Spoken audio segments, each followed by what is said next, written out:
Welcome to the Story Vault Books YouTube channel. Today exploring new English book narration of Dracula by Bram Stoker. Chapter 1. Chapter 1. Jonathan Harker's Journal. 3rd May. Streets left Munich at 8:35 p.m. on 1st May, arriving at Vienna early next morning. Should have arrived at 6:46, but train was an hour late. Budapest seems a wonderful place.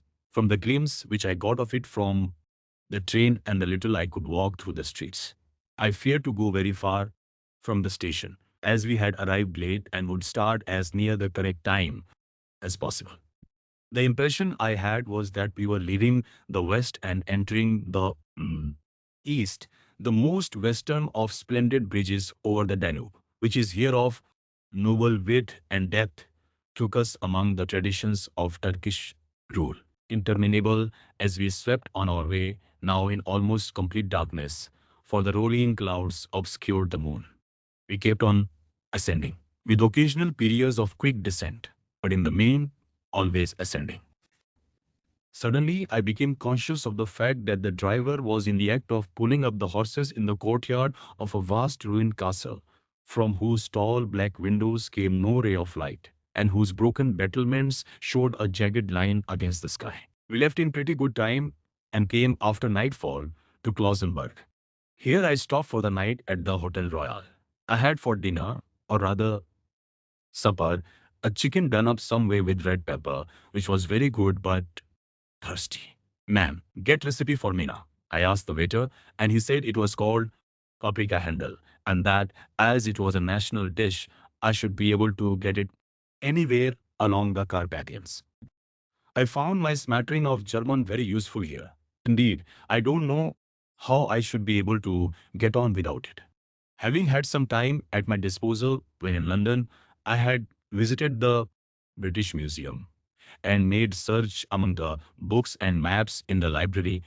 Regarding Transylvania, it had struck me that some foreknowledge of the country could hardly fail to have some importance in dealing with a nobleman of that country. I find that the district he named is in the extreme east of the country, just on the borders of 3 states, Transylvania, Moldavia, and Bukovina, in the midst of the Carpathian Mountains, one of the wildest and least known portions of Europe. I was not able to light on any map or work giving the exact locality of Castle Dracula, as there are no maps of this country as yet to compare with our own Ordnance Survey maps. But I found that Bistritz, a coast town named by Count Dracula, is a fairly well-known place. I shall enter here some of my notes as they may refresh my memory when I talk over my travels with Mina. Matt, in the population of Transylvania, there are 4 distinct nationalities. Saxons in the south, and mixed with them the Wallachs, who are the descendants of the Dacians, Magyars in the west, and Zikalis in the east and north. I am going among the latter, who claim to be descended from Attila and the Huns. This may be so, for when the Magyars conquered the country in the 11th century, they found the Huns settled in it. I read that every known superstition in the world is gathered into the horseshoe of the Carpathians, as if it were the center of some sort of imaginative whirlpool. If so, my stay may be very interesting. Then I must ask the Count all about them. I did not sleep well, though my bed was comfortable enough, for I had all sorts of queer dreams. There was a dog howling all night under my window, which may have had something to do with it. Or it may have been the paprika, for I had to drink up all the water in my carafe and was still thirsty. Towards morning, I slept and was wakened by the continuous knocking at my door, so I guess I must have been sleeping soundly then. I had for breakfast more paprika and a sort of porridge of maize flour, which they said was mamaliga, and eggplant stuffed with forcemeat, a very excellent dish, which they call impletata. Mem, get recipe for this also. I had to hurry breakfast, for the train started a little before 8, or rather it ought to have done so. For after rushing to the station at 7:30, I had to sit in the carriage for more than an hour before we began to move. It seems to me that the further east you go, the more unpunctual are the trains. What ought they to be in China? All day long, we seemed to dawdle through a country which was full of beauty of every kind. Sometimes we saw little towns or castles on the top of steep hills such as we see in old missals. Sometimes we ran by rivers and streams which seemed from the wide stony margin on each side of them to be subject to great floods. It takes a lot of water and running strong to sweep the outside edge of a river clear. At every station, there were groups of people, sometimes crowds, and in all sorts of attire. Some of them were just like the peasants at home or those I saw coming through France and Germany with short jackets and round hats, homemade trousers, but others were very picturesque. The women looked pretty, except when you got near them, but they were very clumsy about the waist. They had all full white sleeves of some kind or other, and most of them had big belts with a lot of strips of something fluttering from them like the dresses in a ballet. But of course, there were petticoats under them. The strangest figures we saw were the Slovaks, who were more barbarian than the rest, with their big cowboy hats, great baggy, dirty white trousers, or white linen shirts, and enormous heavy leather belts, nearly a foot wide, all studded over with brass nails. They wore high boots, with their trousers tucked into them, and had long black hair and heavy black mustaches. They are very picturesque, but do not look prepossessing. On the stage, they would be set down at once as some old oriental band of brigands. They are, however, I am told, very harmless and rather wanting in natural self-assertion. It was on the dark side of twilight when we got to Bistritz, which is a very interesting old place. Being practical on the frontier, for the Borgo Pass leads from it into Bukovina, it has had a very stormy existence, and it certainly shows marks of it. 50 years ago, a series of great fires took place, which made terrible havoc on 5 separate occasions. At the very beginning of the 17th century, it underwent a siege of 3 weeks and lost 13,000 people, the casualties of war proper being assisted by famine and disease.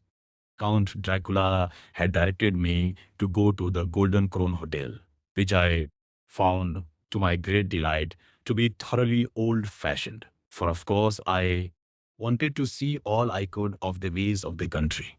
I was evidently expected, for when I got near the door, I faced a cheery-looking elderly woman in the usual peasant dress, white undergarment with a long double apron front and back of colored stuff fitting almost too tight for modesty. When I came close, she bowed and said, "They hear Englishman?" "Yes," I said, "Jonathan Harker." She smiled and gave some message to an elderly man in white shirt sleeves who had followed her to the door. He went, but immediately returned with a letter. "My friend, welcome to the Carpathians. I am anxiously expecting you. Sleep well tonight. At 3 tomorrow, the diligence will start for Bukovina. Place on it is kept for you. At the Borgo Pass, my carriage will await you and will bring you to me. I trust that your journey from London has been a happy one and that you will enjoy your stay in my beautiful land. Your friend, Dracula." 4th May. I found that my landlord had got a letter from the Count directing him to secure the best place on the coach for me. But on making inquiries as to details, he seemed somewhat reticent and pretended that he could not understand my German. This could not be true, because up to then he had understood it perfectly. At least, he answered my questions exactly as if he did. He and his wife, the old lady who had received me, looked at each other in a frightened sort of way. He mumbled out that the money had been sent in a letter, and that was all he knew. When I asked him if he knew Count Dracula and could tell me anything of his castle, both he and his wife crossed themselves and, saying that they knew nothing at all, simply refused to speak further. It was so near the time of starting that I had no time to ask anyone else, for it was all very mysterious and not by any means comforting. Just before I was leaving, the old lady came up to my room and said in a hysterical way, "Must you go? Oh, young hare, must you go?" She was in such an excited state that she seemed to have lost her grip of what German she knew and mixed it all up with some other language which I did not know at all. I was just able to follow her by asking many questions. When I told her that I must go at once and that I was engaged on important business, she asked again, "You know what day it is?" I answered that it was the 4th of May. She shook her head as she said again, "Oh, yes, I know that. I know that. But do you know what day it is?" On my saying that I did not understand, she went on, "It is the eve of St. George's Day. Do you not know that tonight, when the clock strikes midnight, all the evil things in the world will have full sway? Do you know where you are going and what you are going to?" She was in such evident distress that I tried to comfort her, but without effect. Finally, she went down on her knees and implored me not to go, at least to wait a day or two before starting. It was all very ridiculous, but I did not feel comfortable. However, there was business to be done, and I could allow nothing to interfere with it. I tried to raise her up and said as gravely as I could that I thanked her, but my duty was imperative, and that I must go. She then rose and dried her eyes, and taking a crucifix from her neck, offered it to me. I did not know what to do, for as an English churchman, I have been taught to regard such things as, in some measure, idolatrous. And yet it seemed so ungracious to refuse an old lady meaning so well and in such a state of mind. She saw, I suppose, a doubt in my face, for she put the rosary round my neck and said, "For your mother's sake," and went out of the room. Naughty. I am writing up this part of the diary whilst I am waiting for the coach, which is of course late, and the crucifix is still round my neck. Whether it is the old lady's fear, or the many ghostly traditions of this place, or the crucifix itself, I do not know. But I am not feeling nearly as easy in my mind as usual. If this book should ever reach Meena before I do, let it bring my goodbye. Here comes the coach. 5th May. The castle, the grey of the morning has passed, and the sun is high over the distant horizon, which seems jagged, whether with trees or hills, I know not, for it is so far off that big things and little are mixed. I am not sleepy, and as I am not to be called till I awake, naturally I write till sleep comes. There are many odd things to put down, and lest who reads them may fancy that I dined too well before I left Bistritz. Let me put down my dinner exactly. I dined on what they called robber steak, bits of bacon, onion, and beef, seasoned with red pepper and strung on steaks and roasted over the fire in simple style of the London cat's meat. The wine was golden mediage, which produces a queer sting on the tongue, which is, however, not disagreeable. Swear, I had only a couple of glasses of this and nothing else. When I got on the coach, the driver had not taken his seat, and I saw him talking to the landlady. They were evidently talking of me, for every now and then they looked at me, and some of the people who were sitting on the bench outside the door came and listened, and then looked at me, most of them pityingly.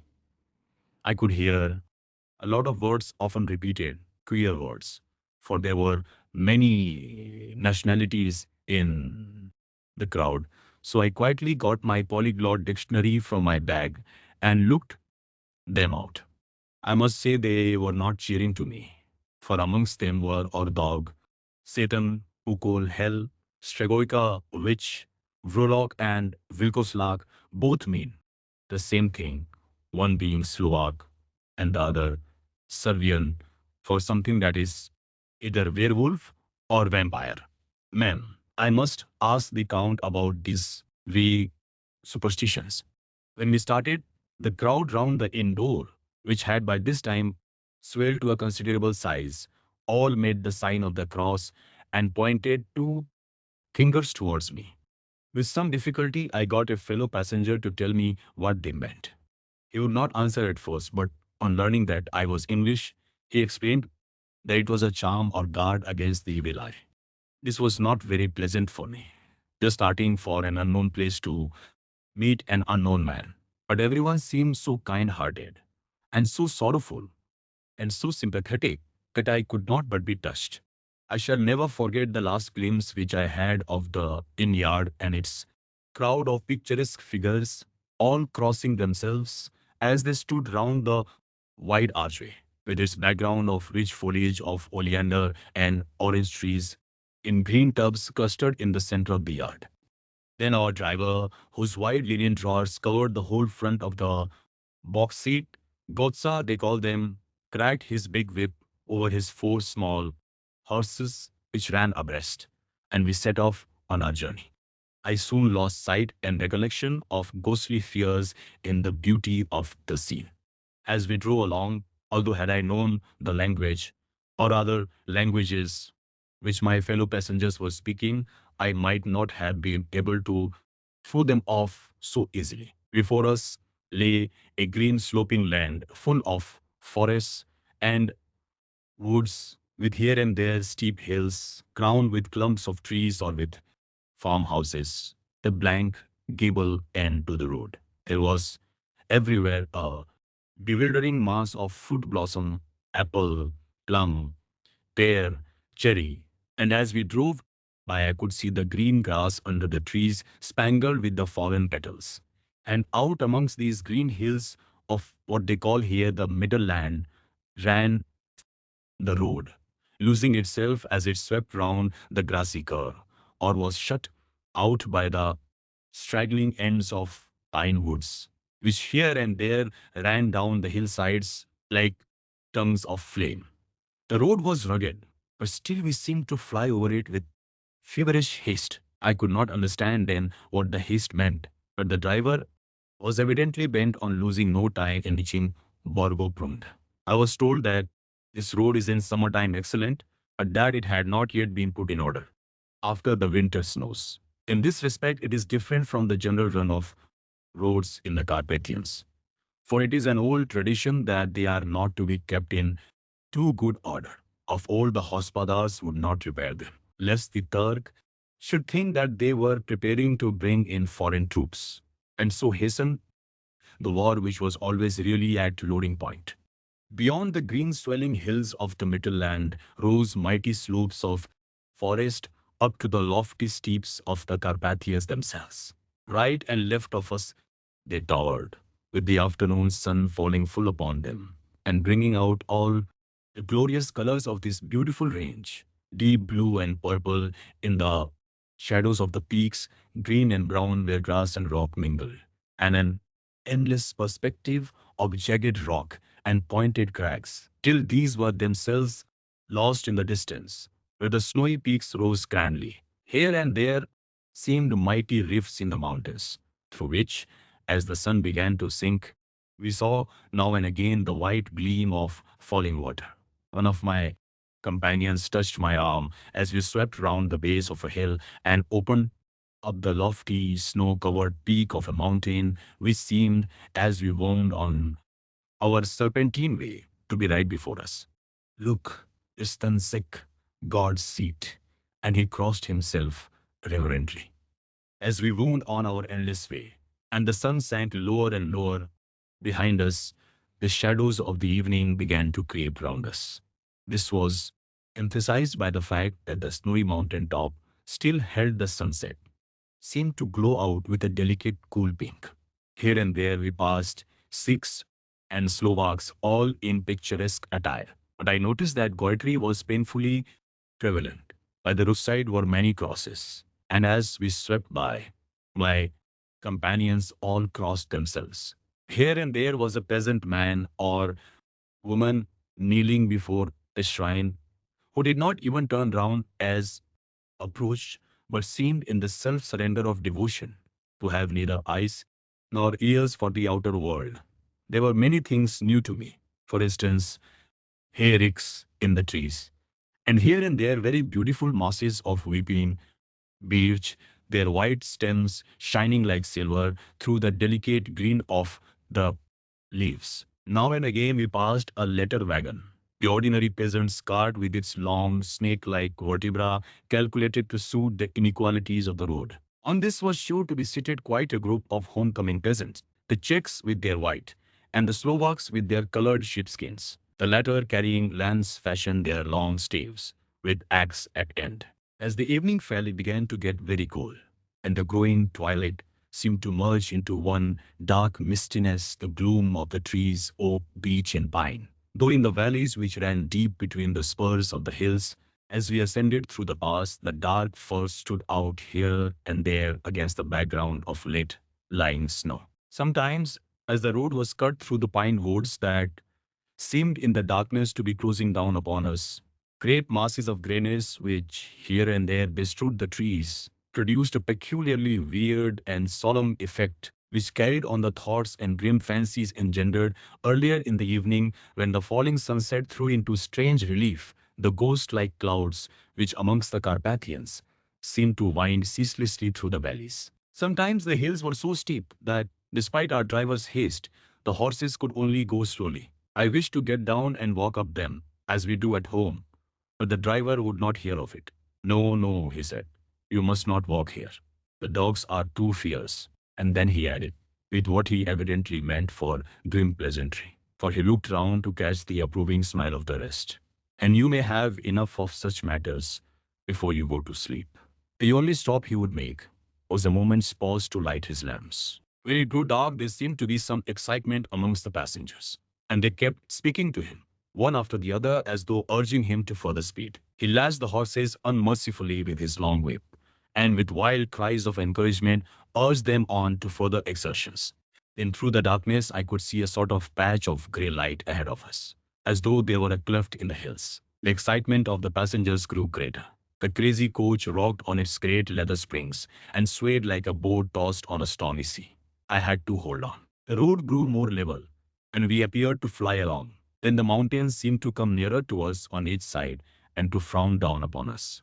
We were entering on the Borgo Pass. One by one, several of the passengers offered me gifts, which they pressed upon me with an earnestness which would take no denial. These was certainly of an odd and varied kind, but each was given in simple good faith, with a kindly word and a blessing, and that same strange mixture of fear-meaning movements which I had seen outside the hotel at Bistritz, the sign of the cross and the guard against the evil eye. Then, as we flew along, the driver leaned forward, and on each side the passengers, craning over the edge of the coach, peered eagerly into the darkness. It was evident that something very exciting was either happening or expected. But though I asked each passenger, no one would give me the slightest explanation. This state of excitement kept on for some little time, and at last we saw before us the pass opening out on the eastern side. There were dark, rolling clouds overhead, and in the air the heavy, oppressive sense of thunder. It seemed as though the mountain range had separated two atmospheres, and that now we had got into the thunderous one. So I was now myself looking out for the conveyance which was to take me to the Count. Each moment I expected to see the glare of lamps through the blackness, but all was dark. The only light was the flickering rays of our own lamps, in which the steam from our hard-driven horses rose in a white cloud. We could see now the sandy road lying wide before us, but there was on it no sign of a vehicle. The passengers drew back with a sigh of gladness, which seemed to mock my own disappointment. I was already thinking what I had best do, when the driver, looking at his watch, said to the others something which I could hardly hear. It was spoken so quietly and in so low a tone, I thought it was an hour less than the time. Then turning to me, he spoke in German worse than my own. There is no carriage here. The head is not expected after all. He will now come on to Bukovina and return tomorrow or the next day, better the next day. Whilst he was speaking, the horses began to neigh and snort and plunge wildly, so that the driver had to hold them up. Then, amongst a chorus of screams from the peasants and a universal crossing of themselves, a caleche with 4 horses drove up behind us, overtook us, and drew up beside the coach. I could see from the flash of our lamps as the rays fell on them that the horses were coal black and splendid animals. They were driven by a tall man with a long brown beard and a great black hat, which seemed to hide his face from us. I could only see the gleam of a pair of very bright eyes, which seemed red in the lamplight, as he turned to us. He said to the driver, "You are early tonight, my friend." The man stammered in reply. The English hare was in a hurry. To which the stranger replied, "That is why, I suppose, you wished him to go on to Bukovina. You cannot deceive me, my friend. I know too much, and my horses are swift." As he spoke, he smiled, and the lamplight fell on a hard-looking mouth, with very red lips and sharp-looking teeth, as white as ivory. One of my companions whispered to another a line from Burger's Lenore. "Den die Toten reiten schnell, for the dead travel fast." The strange driver evidently heard the words, for he looked up with a gleaming smile. The passenger turned his face away, at the same time putting out his two fingers and crossing himself. "Give me the hell's luggage," said the driver, and with exceeding alacrity my bags were handed out and put in the carriage. Then I descended from the side of the coach as the carriage was close alongside, the driver helping me with a hand which caught my arm in a grip of steel. His strength must have been prodigious. Without a word, he shook his reins, the horses turned, and we swept into the darkness of the pass. As I looked back, I saw the steam from the horses of the coach by the light of the lamps, and projected against it the figures of my late companions crossing themselves. Me. The driver cracked his whip and called to his horses, and off they swept on their way to Bukovina. As they sank into the darkness, I felt a strange chill and a lonely feeling come over me. But a cloak was thrown over my shoulders and a rug across my knees, and the driver said in excellent German, "The night is chill, mein Herr, and my master the Count bade me take all care of you. There is a flask of Slivovitz, the plum brandy of the country underneath the seat, if you should require it." I did not take any, but it was a comfort to know it was there all the same. I felt a little strangely, and not a little frightened. I think had there been any alternative, I should have taken it, instead of prosecuting that unknown night journey. The carriage went at a hard pace straight along. Then we made a complete turn and went along another straight road. It seemed to me that we were simply going over and over the same ground again, and so I took note of some salient point and found that this was so. I would have liked to have asked the driver what this all meant, but I really feared to do so, for I thought that, placed as I was, any protests would have had no effect in case there had been an intention to delay. By and by, however, as I was curious to know how time was passing, I struck a match, and by its flame looked at my watch. It was within a few minutes of midnight. This gave me a sort of shock, for I suppose the general superstition about midnight was increased by my recent experiences. I waited with a sick feeling of suspense. Then a dog began to howl somewhere in a farmhouse far down the road, a long, agonized wailing, as if from fear. The sound was taken up by another dog, and then another and another, till, borne on the wind which now sighed softly through the pass, a wild howling began, which seemed to come from all over the country as far as the imagination could grasp it through the gloom of the night. At the first howl, the horses began to strain and rear, but the driver spoke to them soothingly, and they quieted down, but shivered and sweated as though after a runaway from sudden fright. Then, far off in the distance, from the mountains on each side of us, began a louder and a sharper howling, that of wolves, which affected both the horses and myself in the same way. For I was minded to jump from the calash and run, whilst they reared again and plunged madly, so that the driver had to use all his great strength to keep them from bolting. In a few minutes, however, my own ears got accustomed to the sound, and the horses so far became quiet that the driver was able to descend and to stand before them. He petted and soothed them, and whispered something in their ears, as I have heard of horse tamers doing, and with extraordinary effect, for under his caresses they became quite manageable again, though they still trembled. The driver again took his seat, and shaking his reins, started off at a great pace. This time, after going to the far side of the pass, he suddenly turned down a narrow roadway which ran sharply to the right. Soon we were hemmed in with trees, which in places arched right over the roadway till we passed as through a tunnel, and again great frowning rocks guarded us boldly on either side. Though we were in shelter, we could hear the rising wind, for it moaned and whistled through the rocks, and the branches of the trees crashed together as we swept along. It grew colder and colder still, and fine powdery snow began to fall, so that soon we and all around us were covered with a white blanket. The keen wind still carried the howling of the dogs, though this grew fainter as we went on our way. The baying of the wolves sounded nearer and nearer, as though they were closing round on us from every side. I grew dreadfully afraid, and the horses shared my fear. The driver, however, was not in the least disturbed. He kept turning his head to left and right, but I could not see anything through the darkness. Suddenly, away on our left, I saw a faint flickering blue flame. The driver saw it at the same moment. He at once checked the horses and, jumping to the ground, disappeared into the darkness. I did not know what to do, the less as the howling of the wolves grew closer. But while I wondered, the driver suddenly appeared again, and without a word took his seat, and we resumed our journey. I think I must have fallen asleep and kept dreaming of the incident, for it seemed to be repeated endlessly, and now looking back, it is like a sort of awful nightmare. Once the flame appeared so near the road, that even in the darkness around us, I could watch the driver's motions. He went rapidly to where the blue flame arose. It must have been very faint, for it did not seem to illumine the place around it at all, and gathering a few stones, formed them into some device. Once there appeared a strange optical effect. When he stood between me and the flame, he did not obstruct it, for I could see its ghostly flicker all the same.